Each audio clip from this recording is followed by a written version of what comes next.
Couple of things we need to cover real quick before we get into vernacular. Sherry, you have a couple requests for us? Just want to transfer. Mark received in TCE, Tom Broadwater's invoice. It was $3,600. Is that what it was? Yeah. I had actually appropriated based off of last year, which was $1,200, and plus the regular monthly IT bill that we have from Saints coming out. So I simply don't have enough appropriations. Would like to transfer $3,000 from our workers' compensation line to the admin IT computer support line. It was 3,900. 3,900. Okay. 325 a month. I think, you know what, I think we'll still be okay with the 3,000. Yeah. I'll send you that. Yeah. Yeah. So if that's okay with everybody.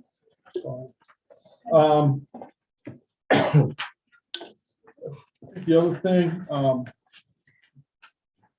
the grants of economic development, you guys, I mean, I can, but, you know, as I said last meeting, you guys want to start meeting with Port Authority and Tiffany. I think that's probably for that committee, but real quick, what do you guys think that are on that committee? Mike? I think that would be fine. Just, you know, we just need the information, you know, feed the information to us. Okay. When we need to meet. Okay, Tiffany, I think you can help me out with that. Yeah, we typically have our board meeting on the second Tuesday in the morning. And so we have tried to do it on Fridays following our board meeting. That way you're getting information right after that board meeting. But we can certainly, you know, scan the new committee to see what works well for you guys and be flexible. We try to keep it at an hour. I can let you know if it would be much longer. Okay, thank you. Okay, thanks.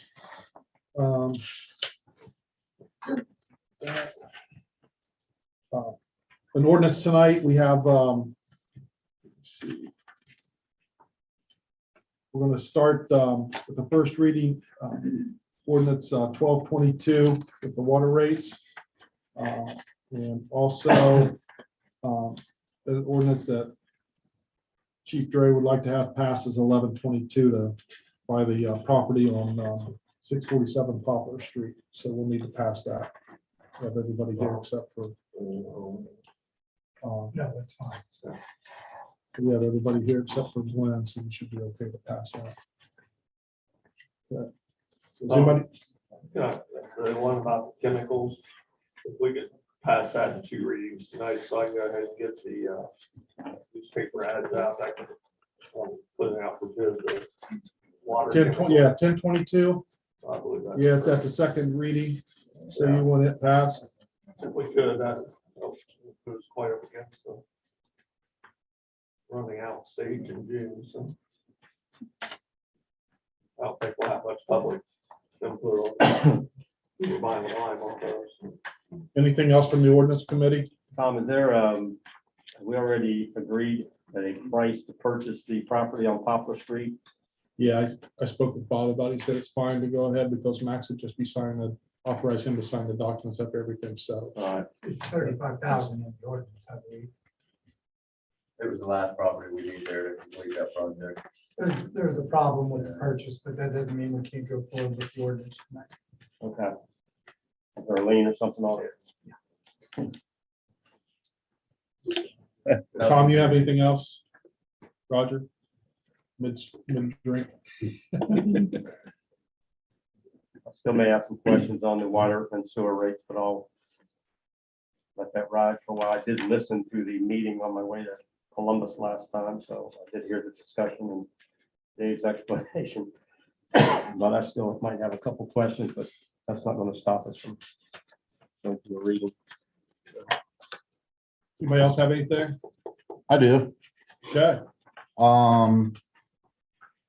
About one of our bands, we did book a band for the nation's leading foreigner tribute band, Double Vision. The Foreigner Experience will perform on June 25th at 6:30 on Main Street, downtown Coshocton, featuring some of New York's most esteemed musicians, including lead singer Chandler Mogul, who is a professional studio vocalist, who's performed on upwards of 400 songs and over 25 albums. So we have one band booked. I have 2 contracts out for the other 2 shows. One is on the 16th and one will be on the 5th. So keep our fingers crossed that, I know the one's gonna go through. It's just that last one. We're just kind of, so. And then I also want to thank Charles and Dorothy Bechtel for the money and city council for some money. And I just hope it's gonna be, I think it's gonna be good for downtown. Well, we're gonna do too. Anybody else? I've been approached by a couple people regarding their alleys and the potholes and sinkholes. I've been sent some pictures. I don't know where we are. I know we're working on repaving. I know that we need money to do it. She said that they left the one, Mrs. Smith said she left a voicemail 3 weeks ago and nobody got back with them. I'm not sure what to tell her. Where's she at? Right on the corner of 15th by the hospital. Their alley goes back behind there. I believe it's 15th. by the Everyone who hospital. calls City Hall gets a call. Okay. They get a response. So if Okay. anyone ever tells you they call my office. That's fine, but what should I tell her? We're waiting on hot mix at this That's okay. point. 'Cause I have a- Every alley in this city, barring a couple, needs pavement, Every and alley. we're trying to get creative on how we're going to do that. I will let you know, I believe South Lawn Cemetery is getting paved completely out of cemetery funds. So How's that? I don't Fill know. me in. I don't know. I thought we were doing that. So yeah, see, Sherry knows. Yeah, Are we getting any better Do with we that only have, little like- machine that we have? Our machine? they are Okay. going to use that Drop more. box? Yeah, Yeah. the drop box So- there. So if we have people, because I've had a couple people about potholes too, like, do we need to email, like, is there a way that we can say, hey, I don't know, like, Well, hey, we this asked street people has to email potholes, Angie you at know, the Right, street you could- department. yeah, they could- just so they are coordinating the It's list. I'm sure just, they have their own list. They do. It's Yeah. Angie And then we dot can say, okay. Williamson at cityofcoshocton.com. Okay. That'd be the best way. Okay. They're starting to fire up, and make hot mix, so. Okay. And me and Sherry will have a conversation. I thought we were paving South Lawn Cemetery this year. Petro only has like $1,200 in it. Okay, so So- maybe we're not. So maybe we need to find the money to pave South Lawn Cemetery, but I thought we had that. We'll talk later on that. Thank you. But I agree. Alleys are a mess. Yeah, There's they are streets that are a bad. mess. Yeah. And we're doing what We're we working can, on but it. that's the best way Okay, to get someone. But I guarantee if someone calls here or emails here, yeah, I'm not It may sure what not number be they like called, they the- messaged yeah. me and it was. it may not be So- like instantly, like some people call like 3 times, like we will get back to the people. We will return calls and messages. Thank you. Hey, Tom, Max? real quick, I'm Yes, sorry. sir.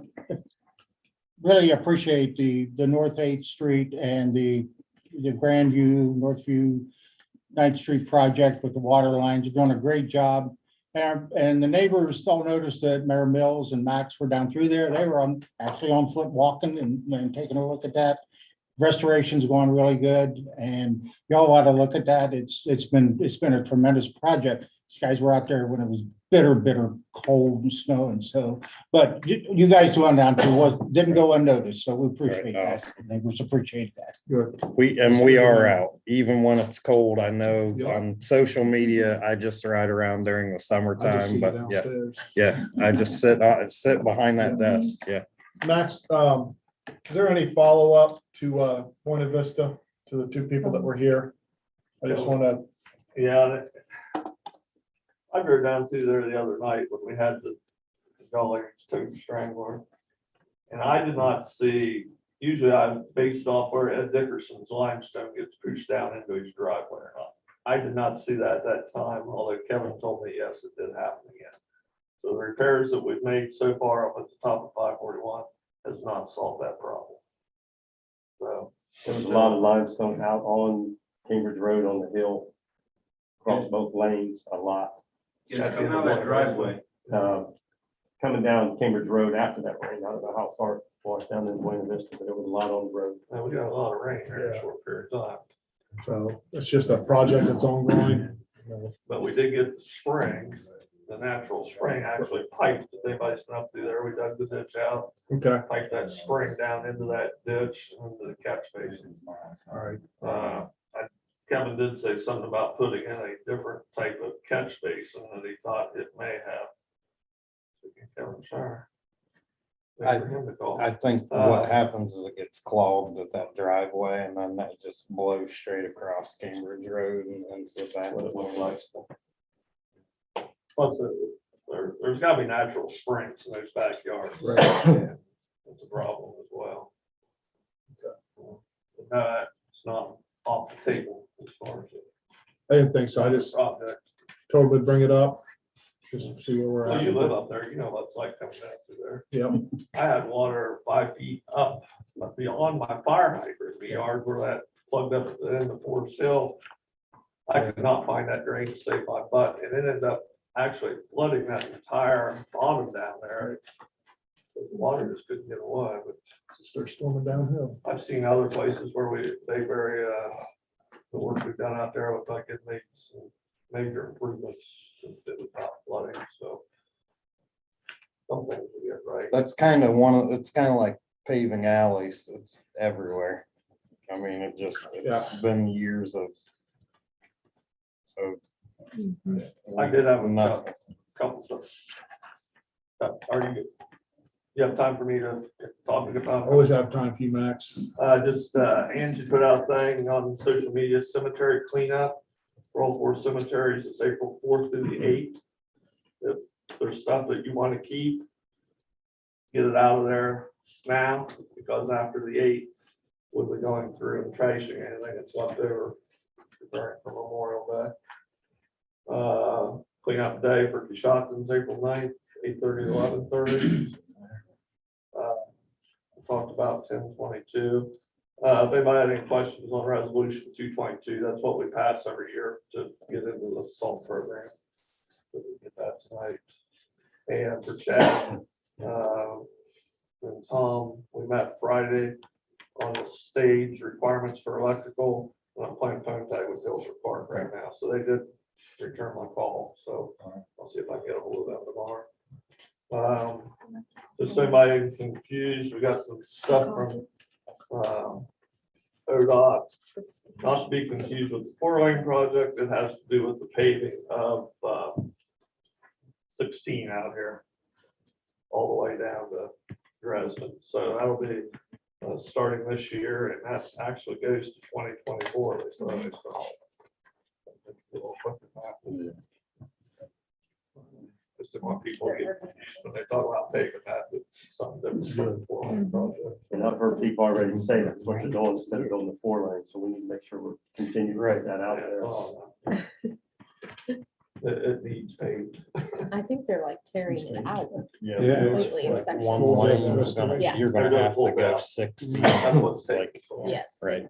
Anything else, Max? No, that's- Anybody else? Can I touch back on the cemetery real quick? You got her, you got her all shook up. No, I just want you to, for clarification, you know, in your cash statement, I can't recall the number off the top of my head, and I should be able to.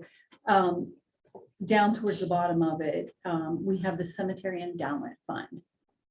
You'll see on there, there's like $428,000.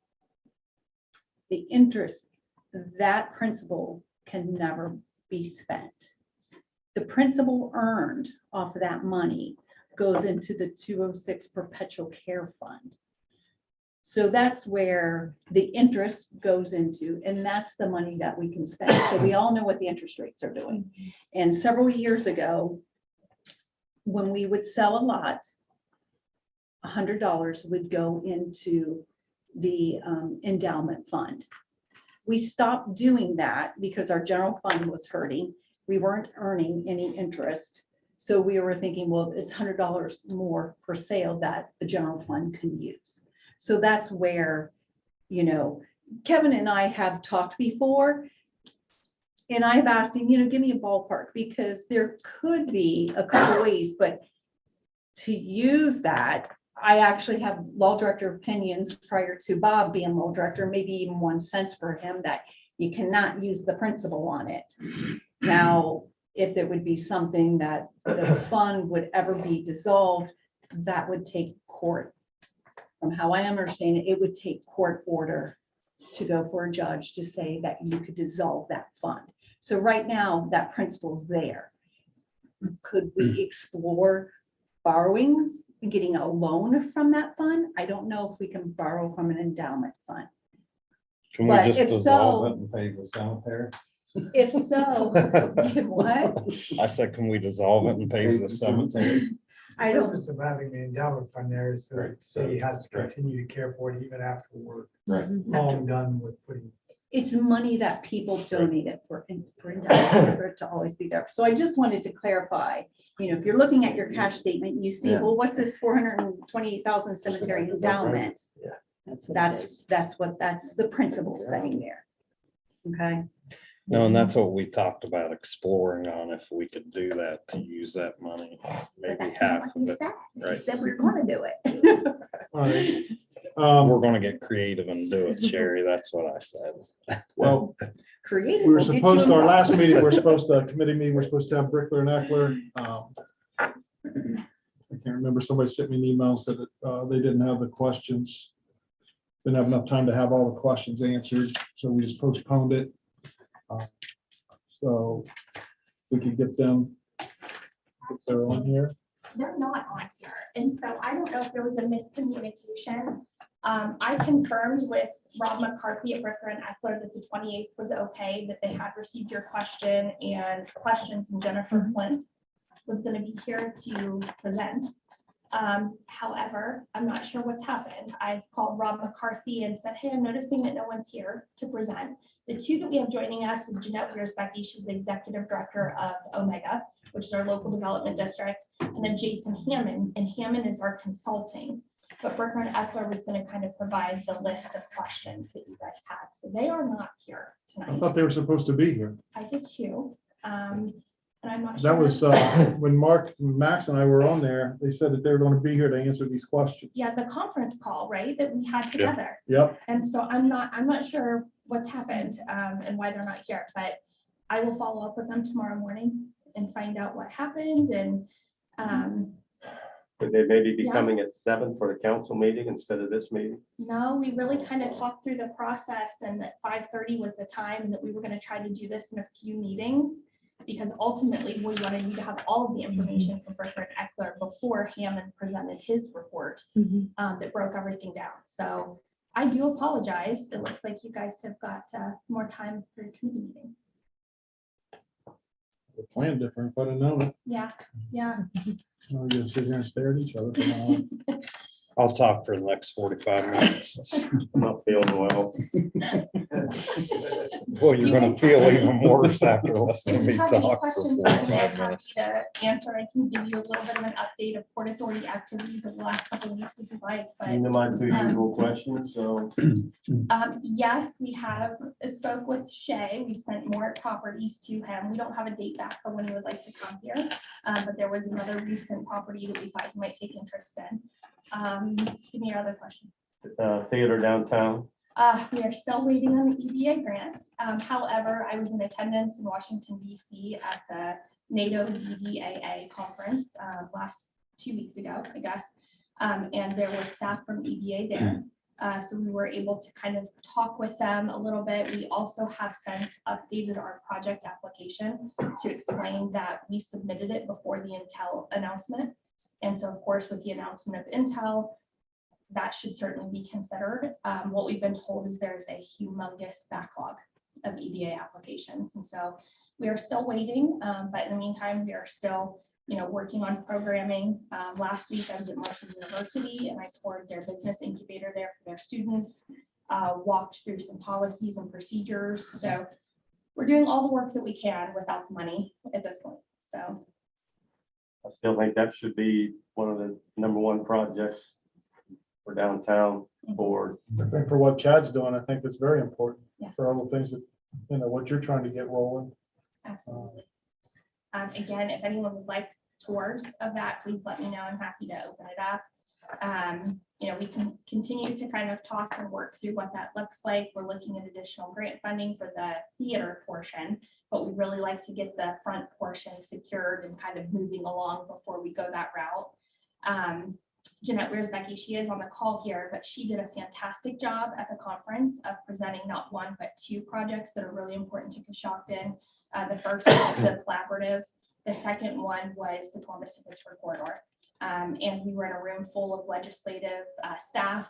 And then we also had the ability to meet with Senator Portman in person. So it went really well. I think Coshocton represented very, very well. I do apologize for tonight. Yeah. I lost my notes. Can you, like Chad asked you about maybe putting like an Applebee's or something out there around the hospital, the new hospital? Yeah. Can you go back over what you said it really wasn't feasible? I would say that it's not completely feasible. It's just that each one of those entities, if they are a franchise or if they make their own corporate decisions based on location, and sometimes it's a combination of both. Sometimes they won't allow for a franchise ownership if the demographics are not correct. For example, my son said, please, Mom, you'll be here if you get a Chipotle here.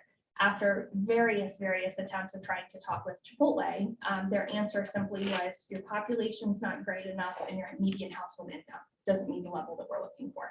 And so a lot of times we're not a good match for some of those. Now we can project out and we can say, however, you need to be aware that Intel is coming, here's our plans. And we try to do that through email marketing, but they're very hard to get into unless they're specifically looking for you.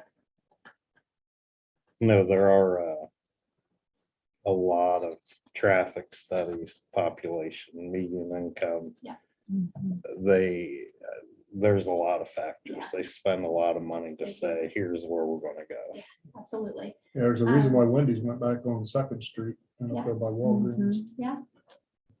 Yeah, it's, a million, probably about 1.5 million reasons why. Well, I To think 2 there'd be million 2 million reasons reasons why. why they would want to go out by the new house. Right. Yeah. So, And, we're confident in the fact that that's going to become an area that's desirable for somebody at some point. I just think right now it's a little premature too. They're waiting to see what the traffic looks like after Genesis comes through. Maybe even potentially what our increases look like with the Intel announcement, what we think our population might go through. And I think that's all stuff that we just kind of need to work on and get a good grasp on what our 5-year plan looks like to try to entice them here. Did New Albany, did they annex into Licking County? That Intel, because Intel was going to be into Licking County. It is Licking County. It was a township that they annexed. They annexed the So township. New Albany actually annexed the township, and that's how they were able to do that. Yeah.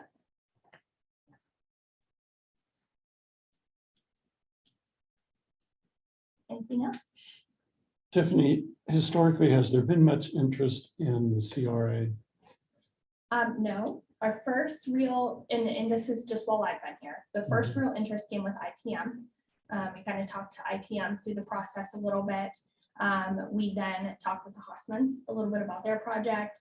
Liz Argyle is the first official application that we have received, and we have officially received that as of late last week. Process for that is it goes to the city school board because the request is over 50%. And so it'll go to them for a 45-day comment period. They have the ability to waive that comment period or shorten it if they would like. But truly we'll kind of do it a lot like we did the enterprise zone. I'll meet with them, explain the benefits of doing it, let them ask questions, and then they'll kind of decide what their comments are. They'll send that back to us, and then it'll come to city council for consideration. Why do you think there isn't much interest? Is it a difficult application or? No, it's a state application. I mean, it's the one that they recommend. I think in all honesty, it's very hard to dictate the true value of the incentive. That being said, I mean, when it's brand new construction, that's fairly easy to figure out. But when it's renovation, that's a lot more difficult because then the auditors actually have to look at it and value does the new roof versus the old roof really increase the value that much? Because it has to have a roof. And so it's very hard to try to come up with the value of it. There is a $1,000 application fee to the state, and then I believe ours might be $750.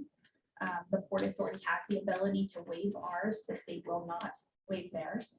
And so I think sometimes it's just a matter of gauging what the benefit is So that may be a factor. based on the process. Mhm. There are other communities, though, that especially with new construction, CRA is incredibly popular. I think it's just renovation properties are a little bit more difficult to put your finger on. Okay, thank you. But with that said, thank you for that leeway, because Liz has officially put in her CRA request. Process will be, city school board will view it first. You're probably gonna get it in about a month for official consideration.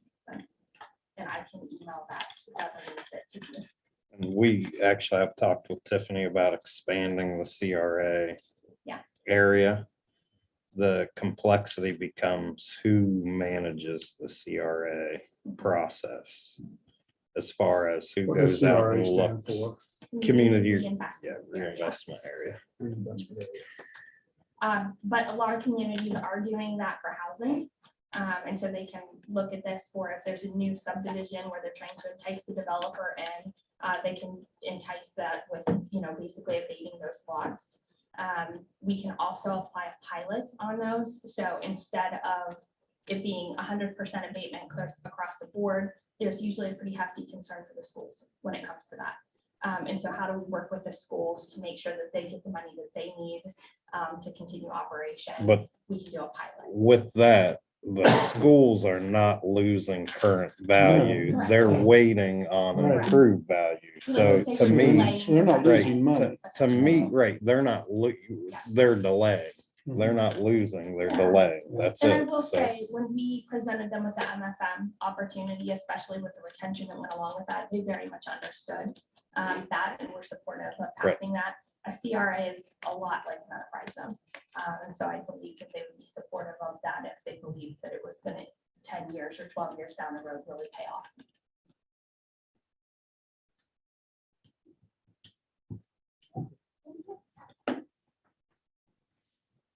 Mr. Moore, you got anything for Mr. K Dry on the water? I'm still not clear in my clouded mind what we're doing with the $10 that we're already paying for the debt reduction.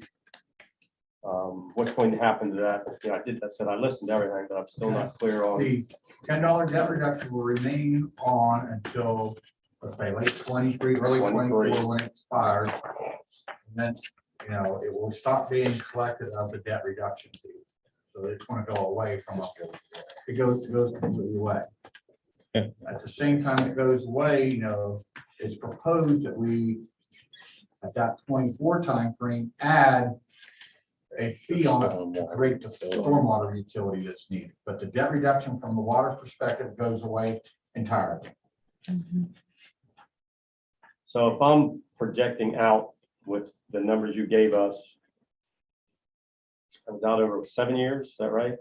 Or 9? Yeah. yeah, through till 2029, 2029, yeah. right? So 7 years with water, sewage, and whatever else we had in there. I'm looking at possibly $20 to $30 in increase a month from what I'm paying now. On a minimum bill, it looks over that time, it's about $6 per year, a monthly increase. So yes, after 6 years, you're gonna have an increase of about $36. That's correct.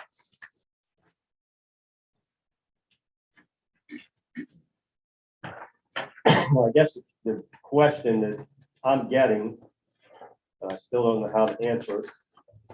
I don't think anyone else probably does either, but does it make sense to raise people's water rates when we don't know where 52% of our water is going? We're losing, why, how can we increase rates when we're losing track of the water we're producing? That's Well, the what, most common question. well, when you have dilapidated infrastructure, like meters that aren't counting your usage, that's probably, once we switch meters out, that's probably going to be the number one way to fix water loss. It's not like we're just pouring 50% of our water out to the river. We're not counting what we need, and if we don't improve infrastructure, then we will continue down the path of 50% water loss. So I think that's a good question, Roger, but when I look at this, let's use these terms, fixed cost versus variable cost. All right. Labor is 40% of my cost, whether I make 1 gallon or 100 million gallons. When you add all the other costs, and I'll get you an exact number at the meeting, but I'm guesstimating 75 to 80% of our costs are fixed. Doesn't matter how much water we produce. It's the same cost. Yeah, it's the same cost whether one, and that's really the driver. The fixed costs are going up out of sight. The incremental cost to make another 1,000 gallons of water is probably a couple pennies. So yeah, the water loss is a factor, but the main driver of the cost is all the fixed costs are going up. Labor's going up 1% a year, it's already at 40%. So then time to take the electric, the chemicals, last year went up, what, 16% max? So all the fixed costs are going up, and that's really the driver for the increases. And when we say 52%, is unaccounted for, out of that 50%, we know, we just don't know how to measure it. X amount is for hydrant flushing. X amount goes to metered sources that we, right now, even if we metered them, we don't charge for right now, the ball diamonds, the soccer field. So that's right now, that's unaccounted water loss. When the meter's going, I'll be able to tell you that these unmetered sources may be 10% of our total. And from the EPA eyes, if you get under 25%, they feel you have a tight system. So we're high, but we're not out in left field. I think if somehow we could show where that 52% is, for example, you just said unmetered or 4 meters could be 10% of it. Right. And one of the things we're doing, we've actually already have a purchase order in it to address that EPA finding, is that the fire department will start here in April to do the hydrant flushing. How much water are we losing there? And as soon as that's done, we're gonna bring in the leak detector guy to survey the entire city to see with his listening apparatus if he can find any large leaks, et cetera. And I do remember the one example, I don't know what that he was percentage of the total, but I remember and we got to do a better job of tracking it. We had that big water leak over in front of McDonald's. In a 3-hour period, we lost 5 million gallons on a big leak. So throughout the year, we need to start tracking those numbers. So we can say, EPA, here's what this 5 million, here's what 4 million. And I think if you can provide some figures on where that 52% is possibly going, that's going to help more people understand why we need to raise the rates. Right. I think we're just saying, well, we're losing 52% of our water. Right. Where are you losing it? Right. That's what they're asking. Yeah, so those are some of the sources. How much is leaks, how much is going to in athletic complexes?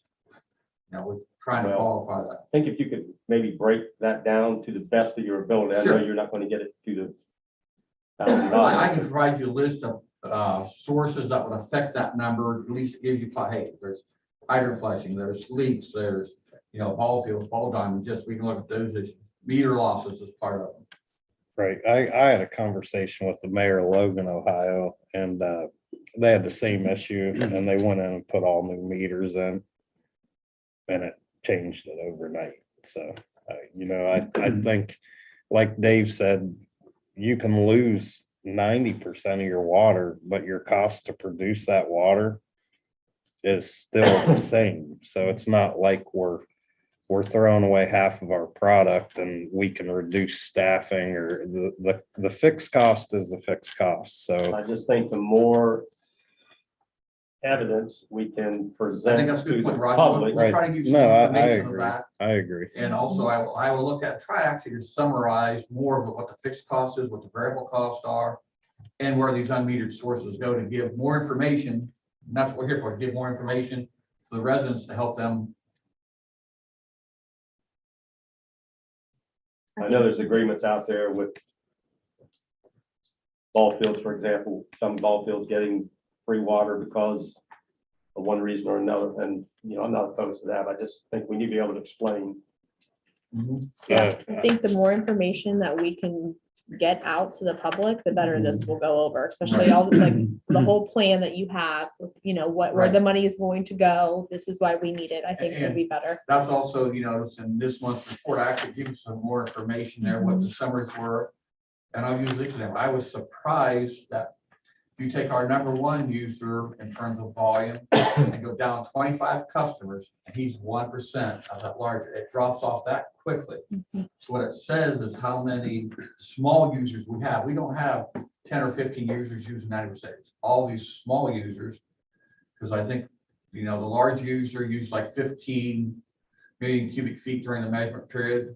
Number 25 was under 100,000. It dropped that quickly. I think we can blame Max for most of it because of West Rock closing, so. Right. Always appreciate you bringing that up. I've had one phone call into my office, talked to a resident. And the #1 thing that I want people to know is water revenue goes to water and the water system. Sewer revenue goes to the sewer system and the sewer plant and infrastructure. We cannot use money from water or sewer revenue for anything other than water or sewer infrastructure or upgrades. And like this guy was like, my friend told me it was a lucrative business. And I'm like, there's really nothing lucrative. The city is not getting rich off this. Okay, I think that's the #1 thing that people need to hear is this is not a lucrative business. It's basically, here's our expenses and here's our revenue and here's our infrastructure and here's the money that we don't have to fix that. So, you know, and that's, I think people need to The two or three understand comments that. we've heard Meredith follow up on is it's all because of regionalization. Right, it has nothing to do with Right. And regionalization actually, if either. we look in round numbers, West Lafayette will generate about 300,000, take expenses out, it's at least 200,000. It's helping us significantly. I guess, and this is my thought, didn't come with a question from anybody else, but, you know, when I hear our water and sewer utilities issues, which totally understand, and then I read the report from municipal court where there's 2.3 million in uncollected fines. Yeah. You know, if we had that money, of course, maybe that can only be used in municipal court, I don't know. It goes into the general fund. That's a whole nother conversation. Well, but it all But it ties needs to be together. had. It all ties together because if we had 2.3 million that we should have from uncollected fines, that would help us. That would help the general fund, which is also Would be the struggling. general fund. So Yeah. that that's why- number copy. That's what we've actually implemented, you know, it was in the ordinance that we found, just a programming issue. Went into effect last month, is that the late fee prior to making the change was only applied on the current month. But actually should be applied on the unpaid balance every month, so these people who don't pay their bills, you're gonna see more of a penalty. And, you know, we want everybody to pay their bills on time. Probably in 2 months, we will change where right now, just because of the volume and other changes we're implement, is that, you know, we will start trying to shut people off after 30 days versus 60 days. You know, we've got West Lafayette now 30 days. So if they don't pay their bills on time, 30 days past due, they go get shut off. Last month was very successful. When we did the shut offs, I think we got probably 90% of the people off. Now, you'll see in your chart, the month prior, it went the other way because that's shut off week was the week of the ice storm and the snow. We couldn't find the curb boxes. The kites couldn't get out there safely. So we didn't do the red tag process. And it showed how effective that was because overdues jumped up $50,000. So we're coming back down this month. So we're keeping on that.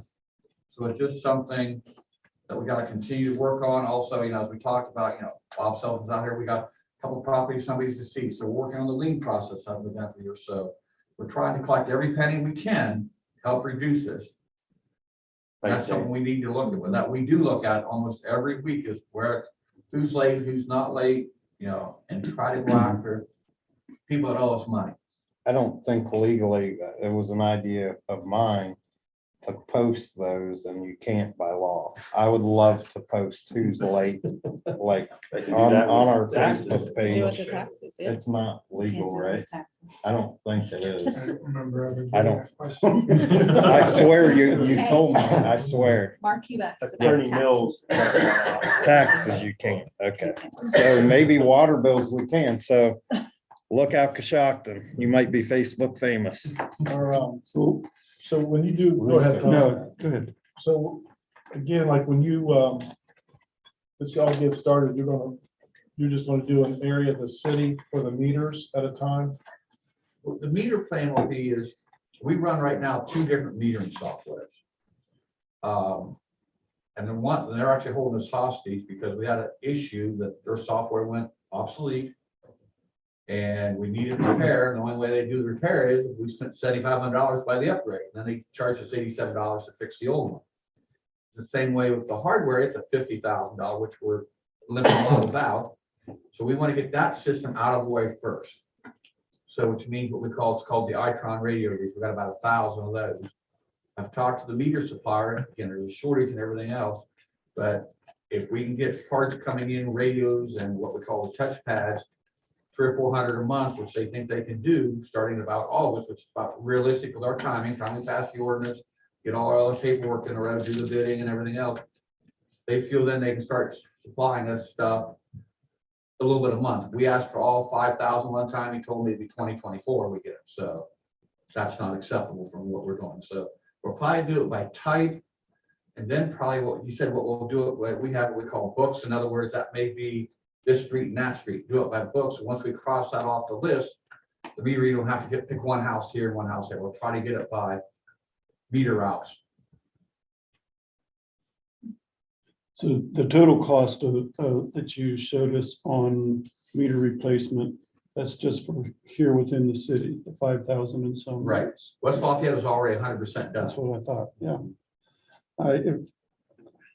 Back to our rate structure, if we go clear out to 29, do you feel that that would have any effect on regionalization? Like, as far as like us growing the system, As far as an outside entity saying, maybe we don't want that. What's Maybe our, we what's can do it those cheaper. rates now? we're Yeah. even when we raise rates, the first couple years, we're still going to be lower than West Lafayette's rates were by $8. The West Seven. Lafayette rate, if they had passed an order just like this for over 8 years, and we do all our rate increases, we're still several dollars a month lower for those on a minute, even after all our rates increased in effect. Because right now, they're about $5 a month lower on the minimum bill.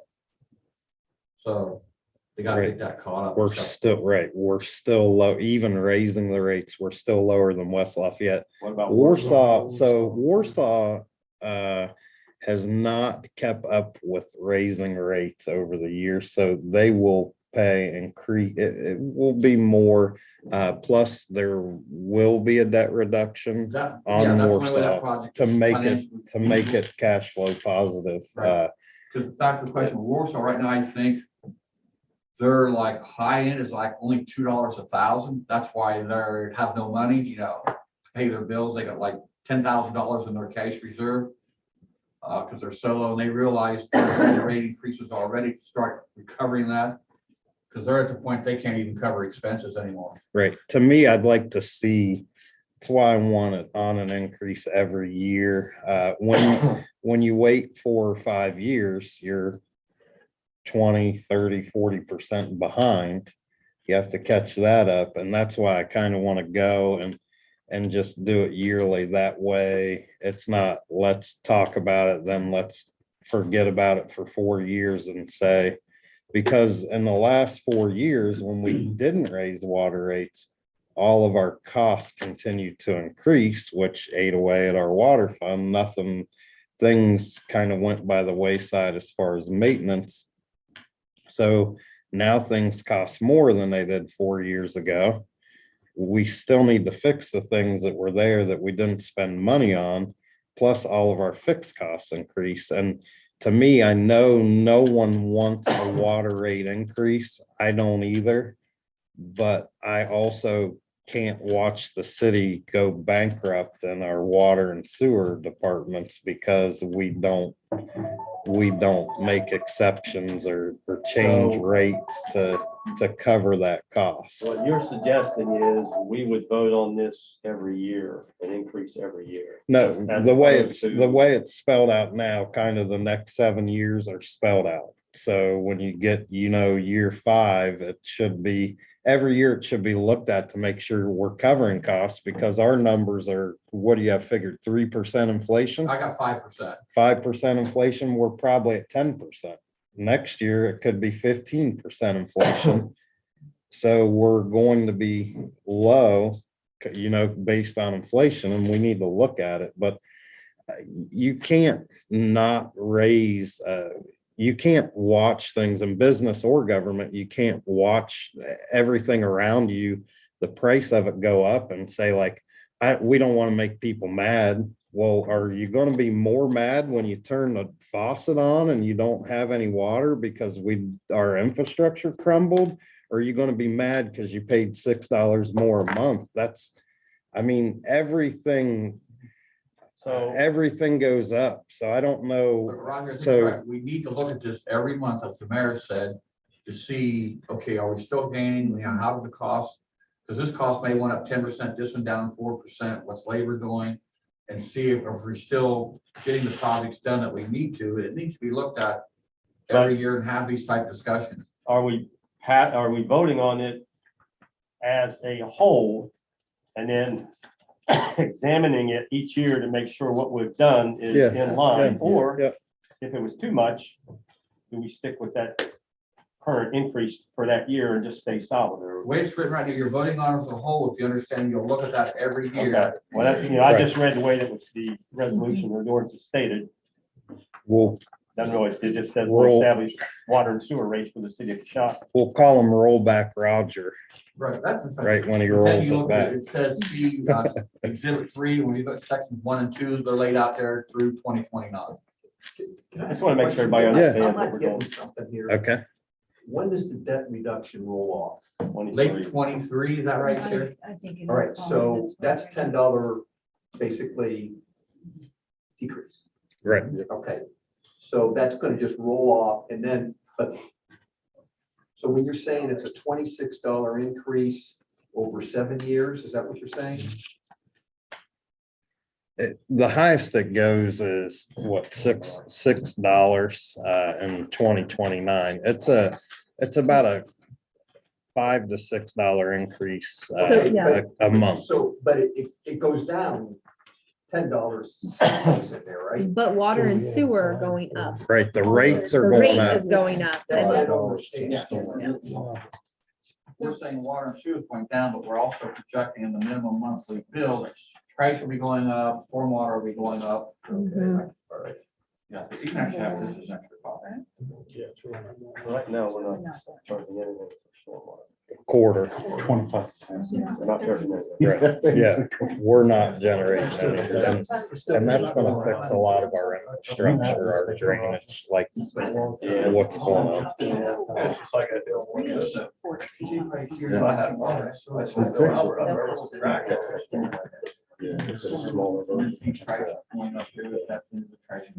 goes up 5 days. You said that the muni problem we're looking at is a discussion for another time. Is it our discussion? It's gonna So it goes up about $3. Whose discussion is it? We will, It needs to be done. off of, in between meetings, I'll talk about it to tell you how all that works. Okay, thank you.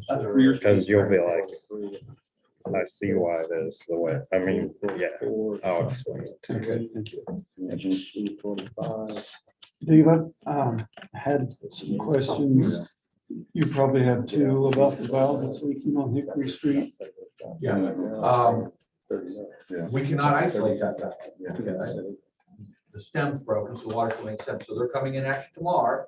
We dug a hole today to prep it, that we'll put in an insert valve. So we can isolate that valve. We gotta do one also on Pine Street tomorrow. Wednesday, the plan is then to fix the holes, get the streets back open. And then Thursday, we'll dig that hole up and pull that valve out of service, put a new one in. And that's something that we're at the mercy of another company. Yeah, the Putting insert valve that guy back usually on. is 3 weeks out. Right. Okay, So that's why that water's ran there, yeah. because that, Well, there was, it's high visibility area. A lot of High people. visibility. Yeah. that's That what I was just said. As soon as it happened, we called him, that was, what, 2 weeks ago, that was as soon as he could get his. That's what I said. We want to raise the water rates and we have water running into a drain downtown. Perfect Yeah. timing. But that's our infrastructure. Exactly. Like, that's why we are adjusting so we can fix those type of issues in the future. But that's a good question, Tom, like I say, and that's the things go behind the scenes, you know. We're basically installing the hot tap valves or what it is, you know, so we isolate from that side. Then we have 3 valves on the Main Street side that will shut that off to get the water off, because there's just too much pressure and volume to do it live.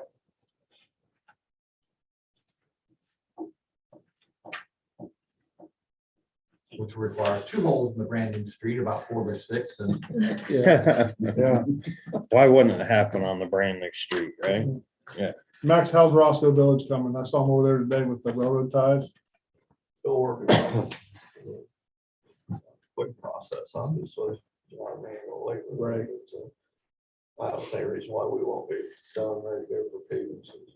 Now, when you guys get ready to pave that, is that going to go right up to the railroad ties? Yes. So where there's gaps and it's going to go right up? Yep, even in the, so for years, they just paved the 2 lanes and the parking areas have not been paved. Right.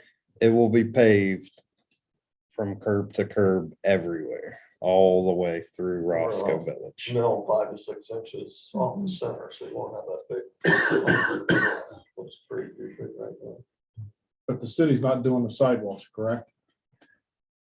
Good. That's what we was trying to get that money in the state Capital budget that's capital going on. budget. They would help us out from, I believe it was going the historical route on that. I don't think they passed that budget yet, so, yeah. And I talked to some other people in Roscoe Village, and none of the business owners that were at that meeting were in favor of changing the name of that street. So I don't know where all that came from, but they were actually, a lot of them were upset that it was done without their knowledge. So I just want that to be out there. Yeah, I'm not in favor of it. No, I mean, somebody didn't do their history check. I point blank, I went and asked. I talked to quite a few of them also, same So, result. and as I said in our meeting at Roscoe, you have 2 former council members, the proper process is to come to council first, not to put it out there. So I was disappointed in my opinion. So, Mark, you have anything? Couple things. I'd like to say that the Dora kickoff on St. Patty's Day was a huge success. Saw people in every generation, you know, I'm like, wow, you know, probably haven't saw that many people out, restaurants, bars for Weather was probably the late 90s. It was perfect. The business owners, we're having a Dora board meeting, the 4th. Probably talks with some permit holders about sales and what they saw. I saw 1 Dora cup in the whole Dora area. So to me, that's a pretty huge success. There's probably 500 to 1,000 people downtown. I know there were times where it took a while to get a drink, but it's just God's way of telling you to slow down. So Mark, I think there was maybe some legislation passed. I think I sent it to Jeff. I don't know if I sent it to you and Max. It allows Doras to expand. extension. Yeah. So that might be something. Or multiple. I thought we had enough complications just getting the one off the ground. So I'm like, we're gonna get this done and then go in and explore other options. I know business owners and other locations kind of feel left out. And we'll research that, but as far as Tell me I'm going our concerned, town.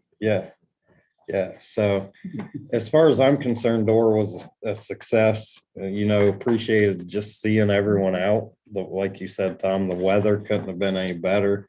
I think, in talking with Lanny in our town, coordinated transportation is going to stay involved and linking Roscoe with downtown. That was kind of my mission for the Dora. I had a blast. Just to see everyone out. I think it was a perfect storm of we've been locked in the house for 2 years.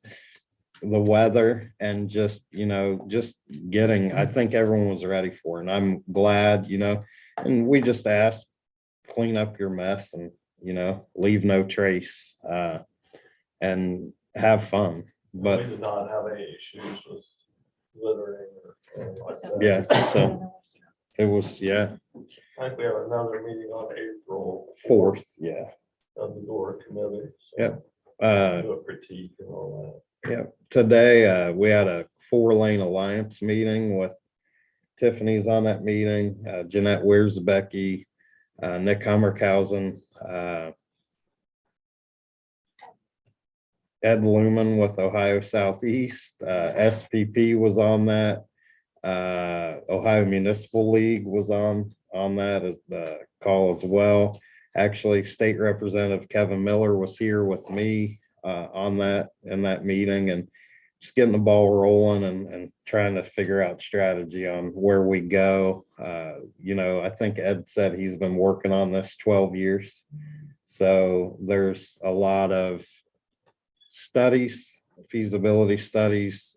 We probably are our first step is the feasibility study. There was one done 2010, 2011 that said it would create 50 jobs. And Tiffany said today we've created 9,600 jobs since then. So the need is there. The connection to Intel and just the ancillary businesses and industry that are going to be connected to that. Talking to Representative Miller, a lot of the area around that is fighting growth and fighting, we don't want this in our backyard. So I'll tell you what, I'll invite you to our backyard if they don't want it in their backyard, because I think we've waited a long time for something big to happen here. So we hope that everyone pushes them our way. So, and that's what we're, just talks of how do we grow, and it's a perfect storm with everything else that's happening. So it was a good conversation today, and I think with SPP and the Ohio Municipal League and the 4-lane alliance and getting the state representation involved, I think we will go somewhere. Once again, it's government, so it moves at the speed of snails. But I think we can push a little harder and get something accomplished. So another thing I've seen, trash, mattresses, couches, chairs need to be in bags, and we have those available at City Hall. So if someone needs a bag to put, Kimball will not pick up anything unless it is bagged. So I know spring cleanup's coming April 9th. Someone has a big piece of furniture, there will be a big roll-off dumpster at the fairground. So need people to know, just wrap it up and seal it. Had an issue with Kimball the other day that they said the couch wasn't sealed, and if I show you the email, you'll be even more favorable of Kimball. So that's sarcasm. Really? Down. I didn't respond back, so that's kind of, my mom taught me if I didn't have anything nice to say, don't say it at all. So downtown grants were just recently awarded for the row house on 6th Street and for the honey house. I never knew Sue's Hallmark was called the honey house. She calls it that because at one point in time it had a. Oh, it had a honey- huge beehive, yeah, Uh-huh. upstairs, yeah. So that she calls it the honey house. So they both received $50,000 grants from the Paul Brunn. Paul Brunn, is that through Heritage Ohio? Is that? Actually, the Paul Brunn is from the National Park Service. Okay, from the National Park Service. So gonna see some movement there. Trees downtown as well as trees in Roscoe. If people notice they're not there. I love trees. I just don't want trees to fall on people or just die in front of us. We are meeting with Ann Bonner from ODNR on April 6th and gonna come up with a plan on maybe doing something creative with trees so they don't grow on the sidewalks, both locations. 5th Street Glove Factory, all the parcels there are now transferred to the land bank. It was an exhausting process, but I'm happy to have it over with. Had a great meeting with the owner and Friday that was official.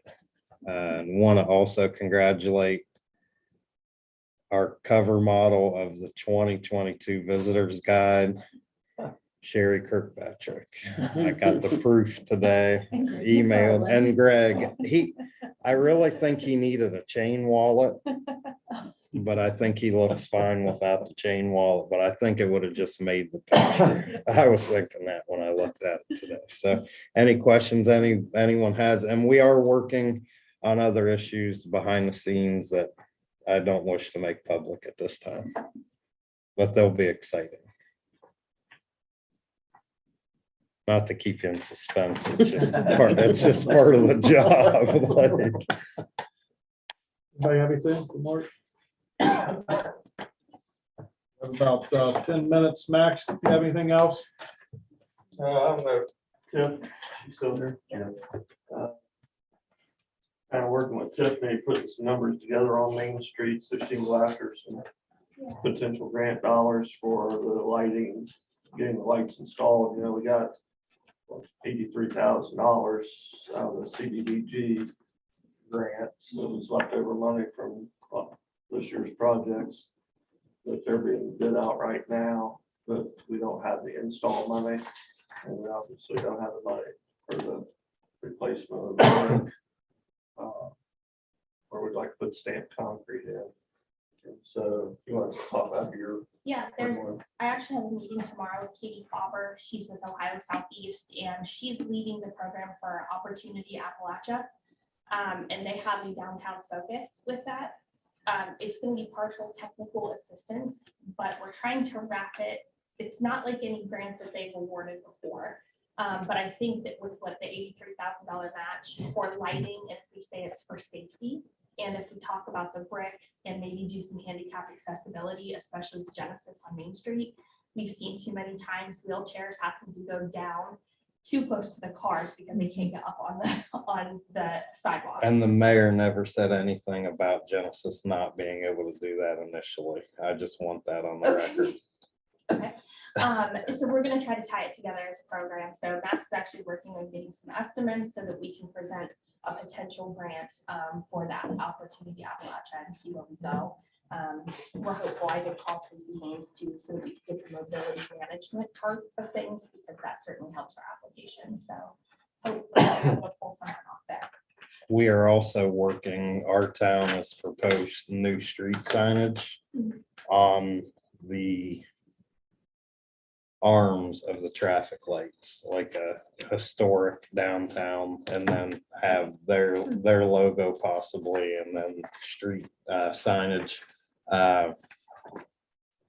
Yeah, like that right That there. might be, So you guys have funding for that right now, or are you searching Like- for funding? Searching. If you can send me some information, what I kind of want to do for Katie is give her a picture of what we might be going for downtown, and see if we can wrap this into one technical assistance / planning grant that would help us with installs too. So and you will notice a cut in Main Street by the Honey House across Main Street. We'll have to put new conduit for the Wi-Fi project that I wish was completed like 6 months ago, but it's been contractor and supply chain. So it's close. They need to link one side of the street to the other. And then I believe it will be pretty much complete. So that's gonna happen like midnight, or they're gonna do it in the middle of the night. So that we don't disrupt anything on Main Street. So you'll notice the cut and we're actually gonna run 2 conduits. One we'll use and one we won't. That way, any future expansion that we need. I don't know how many people saw the governor's state of the state address, but his focus is very, very much right now on rural communities.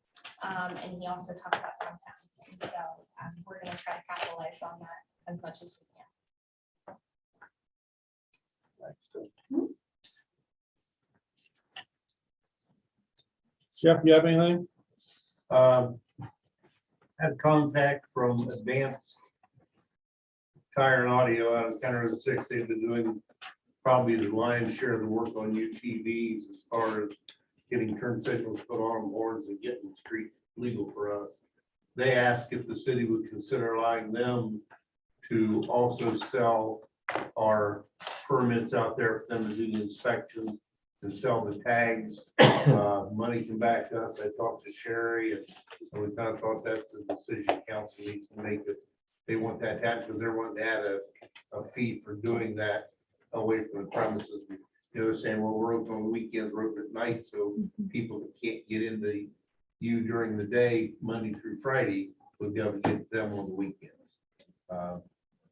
You know, it makes some sense, but then again, I know Sherry has concerns about it, and it needs to go back there because she has to be satisfied before we do anybody else. And then after she's satisfied, we'll satisfy you guys. What type of fee are we talking about? Like they're gonna do like $5, $10 Yeah, fee. they didn't really come up with a fee. They just said, and you know, the thing of that is, even if they put $10 on it, well, if you got a UTV, you want to pay them for the fee, fine, don't pay them, make arrangements come in here. So, you know, he said, she said like $5. I don't know, we probably could say you can add this amount, but you're gonna have to change the ordinance to do that. And I'm sure if they do it, then you're gonna have somebody else that's gonna want to do it, somebody else that's gonna want to do it, and piggyback on it. So, you know, it wouldn't be hard to track how much they have because all of our tags are numbered. So if we give them from like 100 to 200, 100 to 150, we know those 50 tags, that's their accountability. So we can do the accountability on it. But we just, you know, you have to decide if you want that to happen. I think last year it brought in right around $3,000 is what came in, wasn't it? I was looking at it on trail the other day. I think it was. Then we did 125 of them, $50 a pop.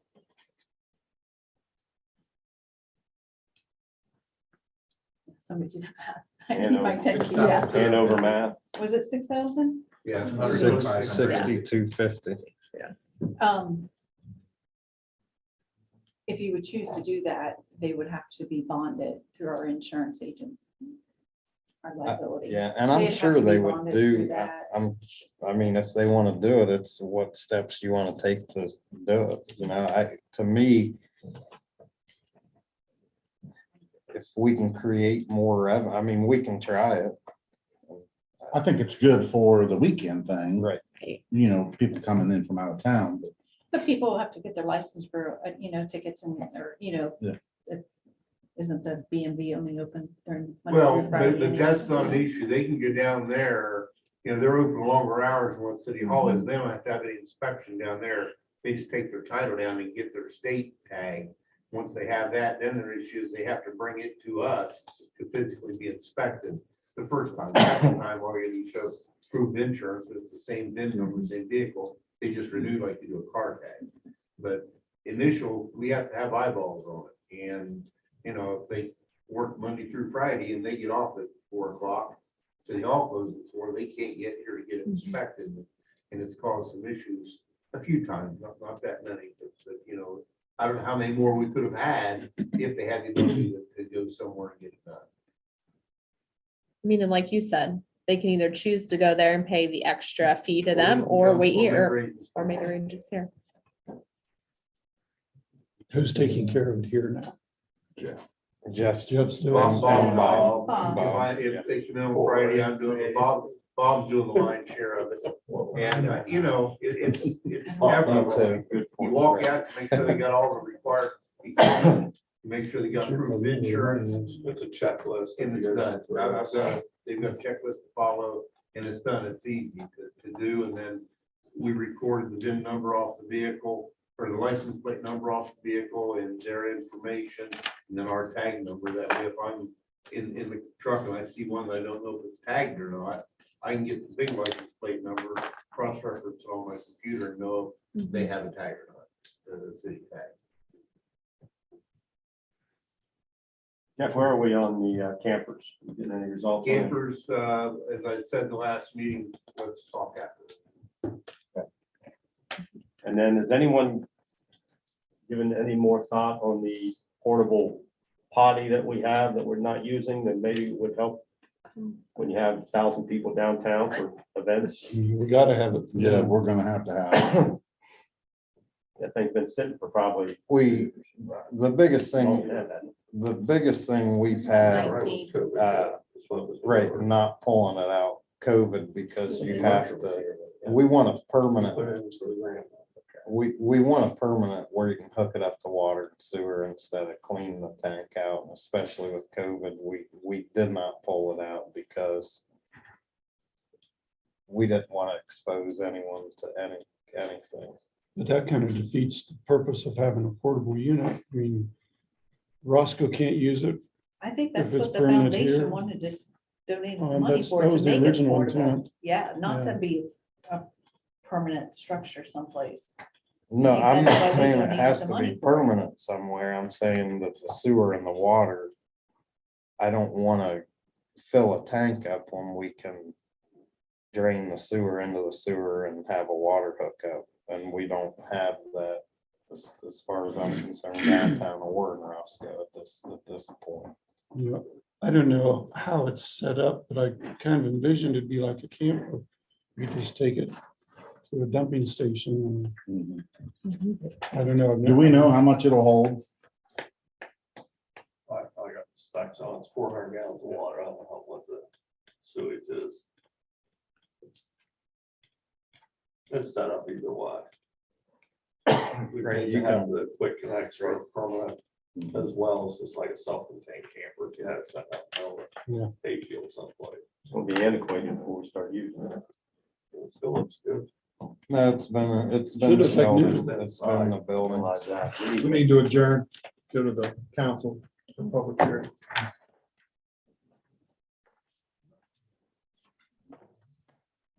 We're gonna need them. Yeah, I think we all We don't need are. any more than that.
No negative, it's all positive. So they don't quite understand why. It's needed.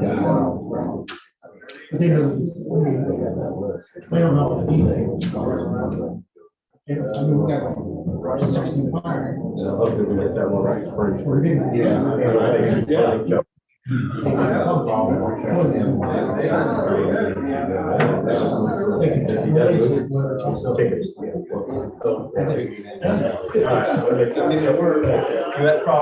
It's running.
Okay, good evening. It's Monday, March 28th, 2022 at 7 o'clock. It's a regular scheduled city council meeting.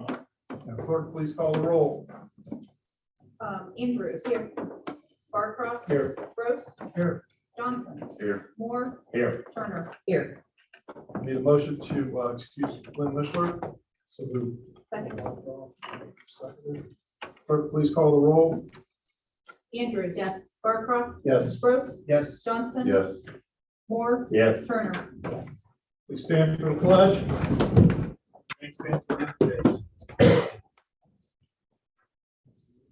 Pledge allegiance to the flag of the United States of America and to the republic for which it stands, one nation, under God, indivisible, with liberty and justice for all. God, we thank you for this time that we have together. I pray that you would be with each and every one of us as we do the city business. I pray this in your name. Amen. Amen.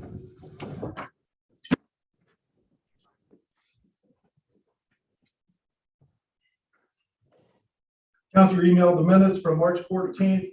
Any questions or comments, corrections? I need a motion to accept the minutes. Make a motion. Sorry, Chad. Chad made the motion. Second. Seconded. Clerk, please call the roll. Andrews. Yes. Barcroft. Yes. Gross. Yes. Johnson. Yes. Moore. I have to abstain since I wasn't at the meeting, although I did listen to it. Turner. Yes. No public input. Okay. No additions. Mayor's report. Mayor, you have anything to add? I know that before you get started, he sent out, gave Amy and myself his building permit summary for February of 2022, which residential alterations added up to 100,000. Making that money at the mayor's office, right? Yes, sir. You're making it all. I'm gonna give this to you straight, Tom. I have nothing further to report than what I reported in committee. And let's get out of here by 7:10. Wow. Yeah. Thank you. Yep. Pressure's on. I guess you have something. Pressure's on. I would like to get the minutes about cemetery cleanup April 4th through the 8th.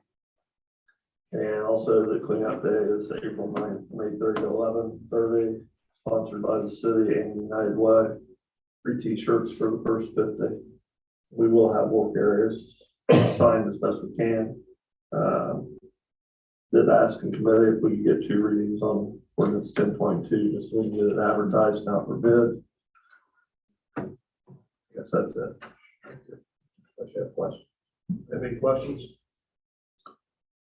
Ball Director, Bob, you have anything for us? I have nothing unless there's questions. Questions for Bob? Auditor's report? I do not have a report. However, I would like to throw out Friends of the Parks Cleanup Day is April the 2nd, this coming Saturday at 9 o'clock, and there'll be a lunch afterwards. We usually work 9 to noon, so if anybody's free and wants to come over and help spread some mulch and pick up some sticks, we'd appreciate it. Sherry, how about the marathon and the race that? Yeah, April 16th, as of right now, we have 157 people registered. What's the starting time and where? 8 o'clock, and starts and finish is at the Lake Park complex. So there'll be just plenty of parking in the upper parking, swimming pool area, the pavilion, camp, or parking area is where all the race stuff will be going on. I hope I can get Mr. Barcroft to walk with me and do that. We'll get registered. Gotta pass out water. Yes, he's passing out water. Do you think Roger has a chance in the seniors division? We do. We have a walker division, so, yeah. Thanks. Sheriff Crawford, you have anything? No, sir. You got the email, everybody get that email, we need 12-hour shift reports.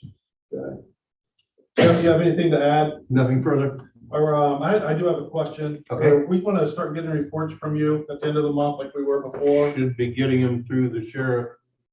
Everything I do goes through there. I mean, it would be a duplication. I can do that, but anything I do goes Goes in through them, so it'll be on your monthly report, Sheriff Crawford? Okay. Are you gonna How's that gonna be? Is it just gonna be property code? Can you make a line, Sheriff? Just property code or whatever Jeff's got notes, however you wanna do it, just so. It'll be an additional attachment. How Jeff's doing it now is if he goes out, it's basically open report. So it's an actual report in the log that they have. Right. So, I mean, right. because we haven't gotten one since they made the switch, so. And that was why I was supposed to go through there. Okay. But, you know, if there's something more you want, just let us know. I'll be glad to do whatever you want me to do. Something similar to what he does is perfect. I think everybody's happy with that, aren't you? Yeah. Okay. Council, you emailed the February report from Utilities Director, Mr. K-Dry. See if I may have any questions for him. Dave, thanks for your hard work. I know, you know, with all this coming up, you're going to have your hands full. And I think once people start seeing, I was telling Mike Groves, once people, just like the 8th and 9th Street, once they start seeing improvements, then that changes the attitude a little bit. So good luck with that. Other than that, if nobody else has anything. I would like to say, I just want to say again that on June 25th, at 6:30 on Main Street, we will have a live band, foreigner tribute band, Double Vision. You can go to www.ourtowncoshocton.org, and I think there will be something on there about it. So that's where you can go to find some more information. Anybody else? Okay, we'll go into legislation. First reading. I'll ask the clerk to give the first reading of ordinance 12-22. An ordinance to establish the water and sewer rates for the city of Coshocton customers effective June 15, 2022. For the first reading of ordinance 12-22, any questions or comments? Ordinance will take its course. First reading. I'll ask the clerk to give the first reading of ordinance 11-22. An ordinance to authorize the service director to sign all documentation necessary for the city to purchase property at 647 Poplar Street, Coshocton. For the first reading of ordinance 11-22, any questions or comments? I'll make a motion to suspend the rules and give the second and third reading. I'll second that. Roger seconded. Clerk, please call the roll. Andrews. Yes. Barcroft. Yes. Gross. Yes. Johnson. Yes. Moore. Yes. Mishler.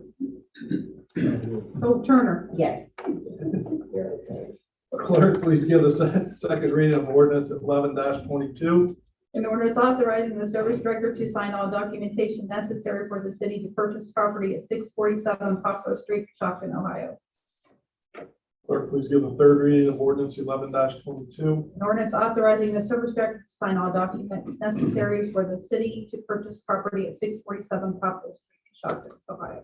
Question is, should ordinance 11-22 pass? Clerk, please call the roll. Andrews. Yes. Barcroft. Yes. Gross. Yes. Johnson. Yes. Moore. Yes. Turner. Yes. Ordinance 11-22 is passed. Legislation at the second reading. I'll ask the clerk to give the second reading of ordinance 10-22. An ordinance authorizing the mayor and service director to prepare specifications, advertise, and let a bid for chlorine, fluoride, alum, lime, CO2, sodium hexametaphosphate, and gasoline. For the second reading of ordinance 10-22. I'll make a motion to suspend the rules and go to the third reading. Johnson. An ordinance authorizing the mayor and service director to prepare specifications, advertise, and let a bid for chloride, fluoride, alum, lime, CO2, sodium hexaphosphate, and gasoline. For the third reading of ordinance 10-22. Question is, should ordinance 10-22 pass? Clerk, please call the roll. Andrews. Yes. Barcroft. Yes. Gross. Yes. Johnson. Yes. Moore. Yes. Turner. Yes. Ordinance 10-22 is passed. Legislation at the third reading.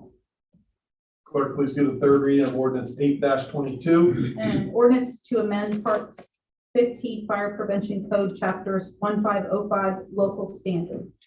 For the third reading of ordinance 8-22, the question is, should ordinance 8-22 pass? Clerk, please call the roll. Andrews. Yes. Barcroft. Yes. Gross. Yes. Johnson. Yes. Moore. Yes. Turner. Yes. Move to resolutions.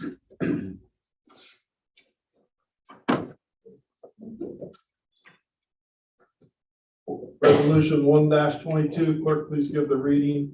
Resolution 1-22. A resolution to approve the Sheep Joan F. Trust and Wells Brothers Partnership application for placement of farmland in an agricultural district pursuant to Ohio Revised Code 929.02. Question is, should ordinance 122 be adopted? Clerk, please call the roll. Andrews. Yes. Barcroft. Yes. Gross. Yes. Johnson. Yes. Moore. Yes. Turner. Yes. Resolution 1-22 is adopted. Resolution 2-22, clerk, please give the reading for resolution 2-22. A resolution authorizing participation in the ODOT road salt contracts awarded in 2022. Question is, should resolution 2-22 be adopted? Clerk, please call the roll. Andrews. Yes. Barcroft. Yes. Gross. Yes. Johnson. Yes. Moore. Yes. Turner. Yes. Resolution 2-22 is adopted. Old business, new business and communications. I just, this doesn't have anything directly to do with the city, but three city residents who now coach basketball at Reynoldsburg High School. Jack Patel, former Coshocton teacher and head basketball, boys basketball coach. Two assistants, one was my son, Quentin Moore, Mitchell Ewing, class of '98. Reynoldsburg recently won the Division I state girls basketball championship. So those are Coshoctonians who are still making Coshocton look proud. It was an awesome game. It was probably one of the best games I've watched all year too. I'll pass that on. Is that from, so who's the best alumni, would you say, Clint? Or Mitchell? Or Jack? It's a toss up. I'll give a political answer. It's good stuff. It was awesome. Sounded like a Mayor Mills answer. It was fun to watch. Mason had one of the biggest females I've ever seen in my life, so 6'6". Wow. 70. Clerk, when's the date and time of our next meeting? April 11th, 7 o'clock. Okay, committee meeting will be at 5:30. Motion for a meeting be adjourned. So moved. So take a motion. More seconded. Call the roll. Andrews. Yes. Barcroft. Yes. Gross. Yes. Johnson. Yes. Moore. Yes. Turner. Yes. Meeting is adjourned. 7:12. Good job. Sorry. Had a meta conversation.